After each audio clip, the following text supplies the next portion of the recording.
പലപ്പോഴും സ്ത്രീകൾ നേരിടുന്ന ഒരു പ്രശ്നം കുടുംബത്തിൽ നിന്ന് കിട്ടാത്തൊരു പിന്തുണയാണ്.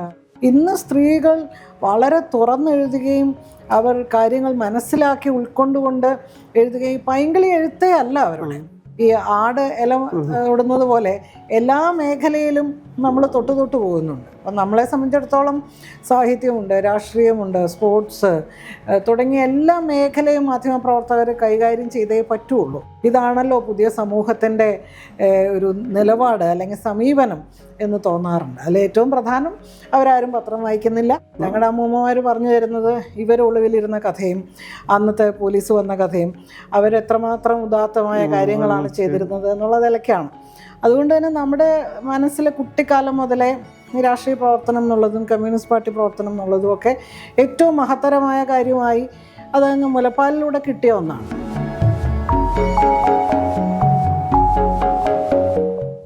അപ്പോൾ പലരും എന്നോട് കൂട്ടുകാരൊക്കെ ചോദിക്കും രാഷ്ട്രീയക്കാരനെ എങ്ങനെയാണ് ഒരു പഞ്ചായത്ത് പ്രസിഡൻറ്റിനെ കല്യാണം കഴിക്കുക. പക്ഷേ ഞങ്ങൾ SFIയിൽ ഒരുമിച്ച് പ്രവർത്തിച്ചിരുന്നു.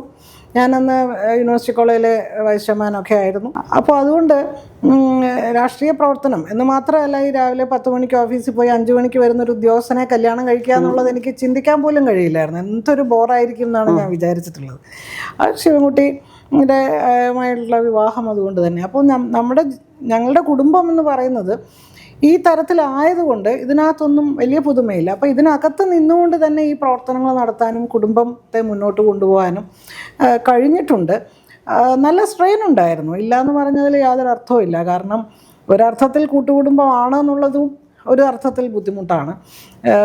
അച്ഛനും അമ്മയൊക്കെ വയസ്സായി തുടങ്ങിയപ്പോൾ അവരുടെ കാര്യങ്ങൾ അപ്പോൾ ചേട്ടൻ വീട് വെച്ച് മാറുക ചെയ്തത്. അപ്പോൾ ഞാനാണ് പിന്നീട് കുടുംബത്തിലുണ്ടായിരുന്നു. അപ്പോൾ ആ രീതിയിൽ നമ്മളെ സംബന്ധിച്ചിടത്തോളം ഇതൊന്നും ഒരു പുതിയ കാര്യമല്ലെങ്കിലും ഇതൊക്കെ തന്നെയാണ്. ഇപ്പോൾ എൻ്റെ അമ്മയുടെ ജീവിതവും ഒക്കെ ഞാനങ്ങനെ കാണുന്നതല്ലേ. അപ്പോൾ അതുകൊണ്ട് മുന്നോട്ട് കൊണ്ടുപോയി. തീർച്ചയായിട്ടും മകനെയും നമ്മൾ ആ രീതിയിൽ തന്നെയാണ് മോൾഡ് ചെയ്തത്.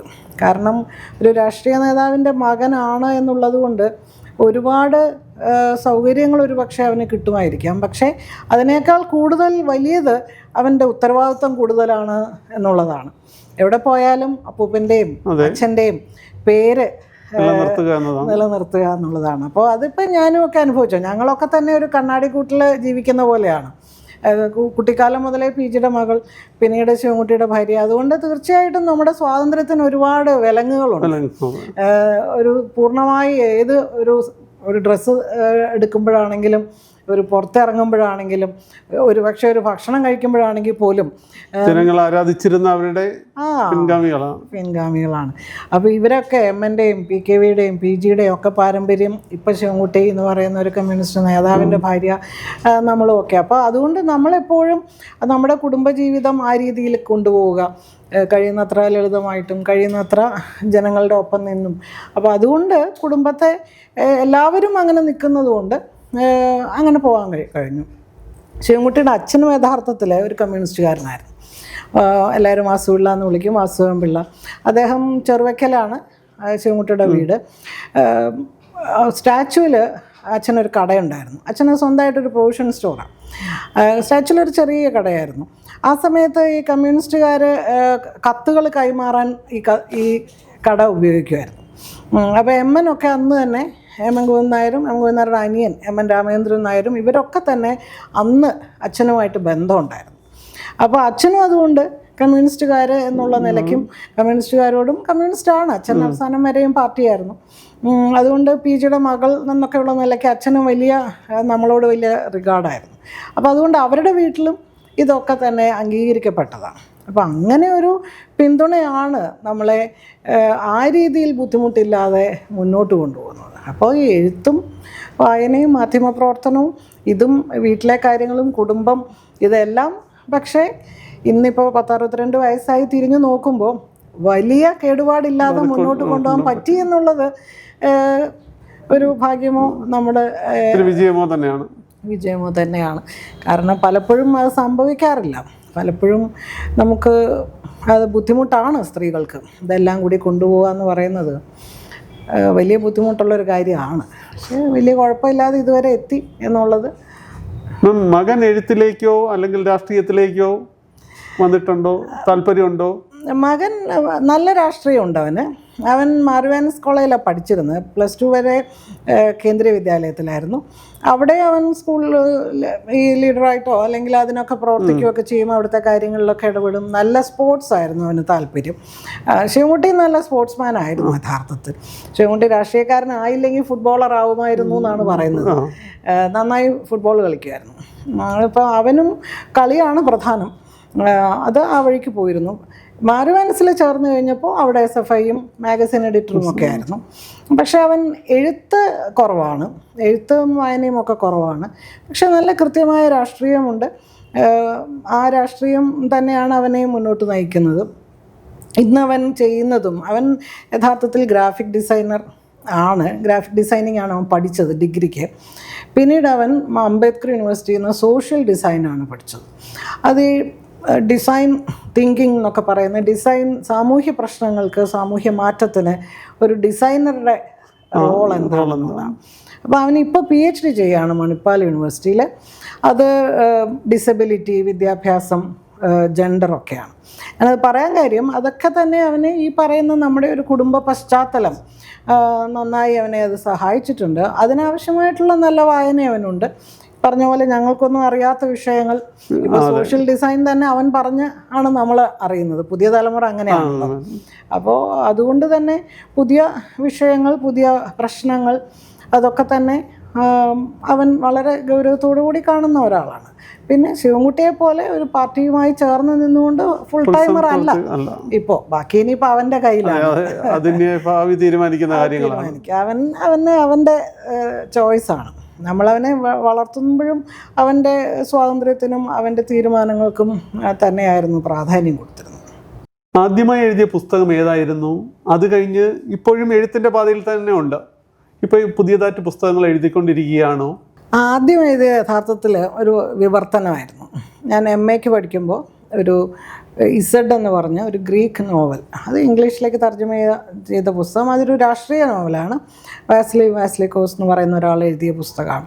അതിൻ്റെ തർജ്ജമയാണ് രക്തസാക്ഷികൾ എന്ന് പറഞ്ഞ് അന്ന് സീരിയലൈസ് ചെയ്തു വന്നു. പിന്നീട് അത് പുസ്തകമാവുകയാണ് ചെയ്തത്.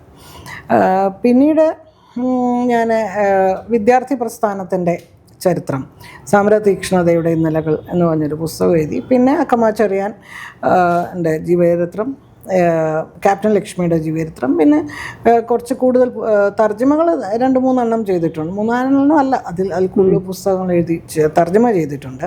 ഇപ്പോൾ 1-2 പുസ്തകങ്ങളുടെ പ്രവർത്തനത്തിലാണ്.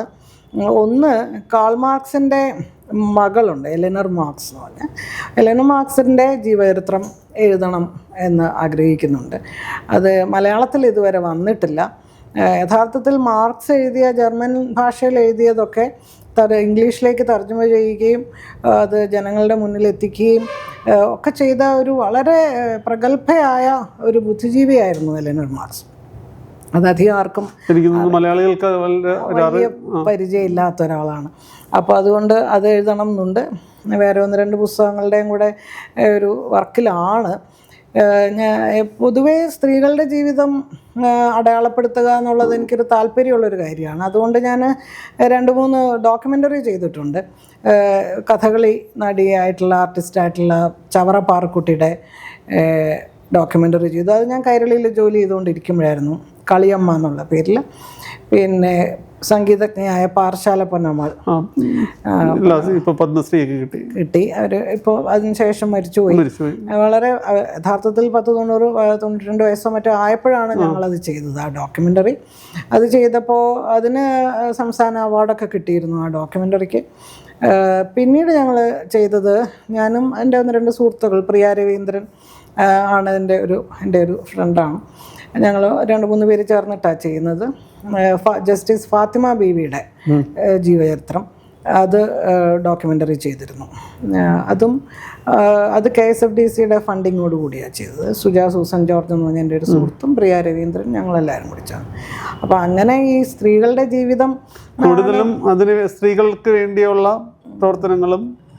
അതെ, ഇപ്പം നമ്മൾ കേരളം വളരെ മുന്നിലാണ് ഒരുപാട് കാര്യങ്ങൾ. നമ്മൾ ഇന്ത്യയിലെ മറ്റ് സംസ്ഥാനങ്ങളുമായിട്ട് നോക്കിയാൽ വിദ്യാഭ്യാസത്തിൻ്റെ കാര്യത്തിൽ, ആരോഗ്യ മേഖലയിലെ അടിസ്ഥാന സൗകര്യത്തിൻ്റെ കാര്യത്തിലൊക്കെ വളരെ മുന്നിലാണ്. പക്ഷേ സ്ത്രീകളുടെ നേരെ നടക്കുന്ന അതിക്രമങ്ങളുടെ കാര്യത്തിലൊക്കെ നമുക്കിനി ഒരുപാട് മാറ്റം വരാനുണ്ട്. ഇപ്പോൾ ഈ കഴിഞ്ഞ 2025 ഫെബ്രുവരിക്കും ഓഗസ്റ്റിനും ഇടയ്ക്ക് കേരളത്തിൽ 15 യുവതികളാണ് ആത്മഹത്യ ചെയ്തത്. ഏതാണ്ട് 9 കുഞ്ഞുങ്ങളും മരിച്ചു. ഇന്നലെയും 1-2 ആത്മഹത്യയും മരണങ്ങളും സംഭവിച്ചു.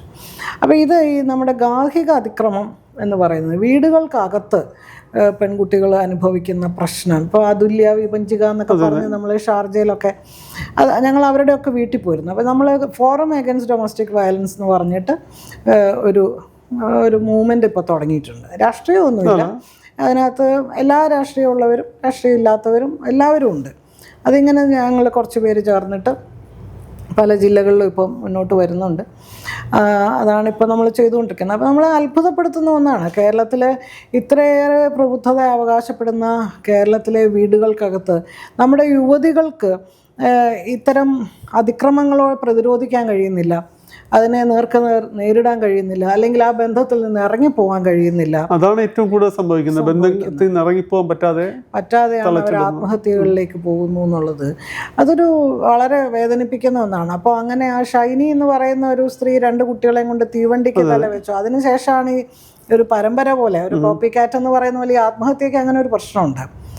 ഒന്ന് ഇങ്ങനെ പത്രങ്ങളൊക്കെ ഭയങ്കരമായി ഗ്ലോറിഫൈ ചെയ്യുമ്പോൾ അത്തരം അനുഭവങ്ങളുള്ള സ്ത്രീകൾക്ക് വീണ്ടും അവർക്ക് പിന്നാലെ ആത്മഹത്യയിലേക്ക് പോകാനുള്ള ഒരു തോന്നൽ വരുന്നത് അതുകൊണ്ടാണോ എന്നറിയില്ല. വളരെ കൂടുതൽ അത് സംഭവിച്ചു. അപ്പം നമ്മളിപ്പോൾ ചെയ്തുകൊണ്ടിരിക്കുന്ന ഏറ്റവും പുതിയതായി നമ്മൾ അതാണ് ചെയ്തുകൊണ്ടിരിക്കുന്നത്. നമ്മുടെ പോലീസുകാർ ഇവിടെ അജിത ബീഗം IPS ഒക്കെ നമ്മളുടെ കൂടെ നിൽക്കുന്നുണ്ട്. അവർ വളരെയധികം അതിനെ സപ്പോർട്ട് ചെയ്യുന്നുണ്ട്, ഞങ്ങളുടെ മൂവ്മെൻറ്റിനെ. അങ്ങനെ ഒരു പ്രവർത്തനമാണ് ഇപ്പോൾ നടന്നുകൊണ്ടിരിക്കുന്നത്.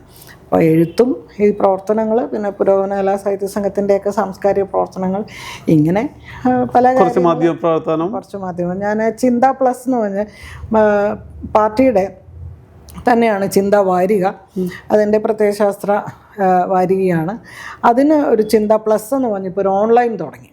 അപ്പോൾ അത് ഡോക്ടർ തോമസ് ഐസക്കാണ് അതിൻ്റെ എഡിറ്റർ, അതിൻ്റെ ഒപ്പം നിൽക്കുന്നുണ്ട്. അപ്പോൾ ഒരു മാധ്യമ പ്രവർത്തനം ഇപ്പോൾ ഈ ഓൺലൈനാണ് ചെയ്യുന്നത്. അപ്പോൾ അങ്ങനെ ചെറിയ ചെറിയ കുറച്ച് കാര്യങ്ങൾ ചെയ്തുകൊണ്ടാണ് കാര്യങ്ങൾ മുമ്പോട്ട് പോകുന്നത്.